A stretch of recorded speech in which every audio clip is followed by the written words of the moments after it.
বিভিন্ন medical, paramedical এবং non medical staff নিয়োগ হচ্ছে।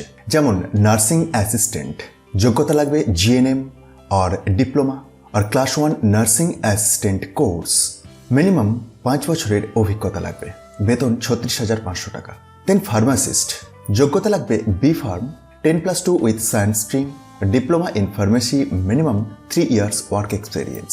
ফিমেল অ্যাটেন্ডেন্ট, স্বাক্ষর হতে হবে এবং মিনিমাম 5 বছরের অভিজ্ঞতা থাকতে হবে in civil or army health ইনস্টিটিউশনে। পিয়ন, 8ম শ্রেণী পাশ হতে হবে এবং অভিজ্ঞতা থাকতে হবে। হাউসকিপার, স্বাক্ষর হতে হবে এবং মিনিমাম 5 বছরের অভিজ্ঞতা থাকতে হবে। চৌকিদার, 8ম শ্রেণী পাশ হতে হবে। প্রসঙ্গত জানিয়ে রাখি, নার্সিং অ্যাসিস্ট্যান্টের জন্য বেতন 36,500 টাকা, ফার্মাসিস্টের ক্ষেত্রে সেম অর্থাৎ 36,500 টাকা, ফিমেল অ্যাটেন্ডেন্টের ক্ষেত্রে 21,800 টাকা, পিয়ন এটির ক্ষেত্রে 21,800 টাকা, হাউসকিপার চৌকিদার 21,800 করে। যারা সরকারি চাকরির জন্য অপেক্ষা করছিলেন তাদের জন্য আজকের এই আপডেটটি অত্যন্ত গুরুত্বপূর্ণ। মিনিস্ট্রি অফ ডিফেন্স এর অধীনে ইসিএইচ থেকে প্রকাশিত হয়েছে একটি নতুন এমপ্লয়মেন্ট নোটিশ, যেখানে বিভিন্ন পদে নিয়োগ করা হচ্ছে।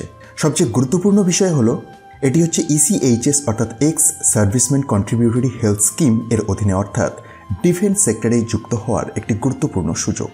বিভিন্ন মেডিকেল, টেকনিক্যাল এবং সাপোর্ট স্টাফ নিয়োগ হচ্ছে, যেমনটি ভিডিওর শুরুতেই বললাম। এখানে কোনো লিখিত পরীক্ষা নেই, সরাসরি ইন্টারভিউ এর মাধ্যমে সিলেকশন হবে। কোথায় হবে নিয়োগটি? ভুজ কচ্ছ অঞ্চলে, যা ডিফেন্স সেক্টরের একটি গুরুত্বপূর্ণ লোকেশন। অবশ্যই আবেদন করার আগে অফিসিয়াল নোটিফিকেশন ভালোভাবে পড়ে নিন, সমস্ত ডকুমেন্ট সঠিকভাবে প্রস্তুত রাখুন এবং ইন্টারভিউয়ের দিনে উপস্থিত হন। যারা সরকারি চাকরি করতে চান, বিশেষ করে ডিফেন্স সেক্টরে, তাদের জন্য এটি একটি অসাধারণ সুযোগ। এই সুযোগ একদম মিস করবেন না।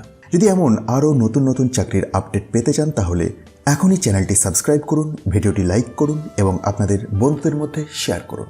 ধন্যবাদ।